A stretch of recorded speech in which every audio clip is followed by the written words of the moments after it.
Top 5 emotional fights sa Naruto. 1. Naruto vs. Sasuke. Final Battle, Valley of the End. Dalawang magkaibigan, naging mortal na magkaaway. Sa huling sagupaan sa Valley of the End, hindi lang lakas ang pinairal, kundi damdamin, alaala at pagkakaibigan. Dugo, luha at pangarap, lahat ipinaglaban nila. 2. Kakashi vs. Obito. Hindi mo aakalain na ang dating kakampi ngayon kaaway. Ang laban ng dalawang shinobi na parehong biktima ng trahedya, hindi lang jutsu ang pinakawalan dito kundi ang matagal ng sakit ng kahapon. 3. Asuma vs. Hidan. Ang laban ng buhay at kamatayan. Isang guro handang mamatay para sa kanyang mga estudyante. Ang huling hininga ni Asuma, naging apoy na nagpasiklab sa puso ni Shikamaru. 4. Itachi vs. Sasuke. Galit, paghihiganti at isang nakatagong katotohanan. Hindi alam ni Sasuke ang tunay na dahilan sa likod ng ginawa ni Itachi. Isang laban ng magkapatid na binalot ng lungkot at sakripisyo. 5. Jiraiya vs. Pain. Ang alamat ng sanin laban sa kanyang dating estudyante.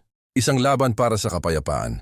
Hanggang sa kanyang huling hininga, si Jiraiya ay nanatiling guro, may ngiti sa labi, kahit alam niyang katapusan na. Sa mundo ng shinobi, hindi lang laban ang mahalaga, kundi ang dahilan kung bakit ka lumalaban.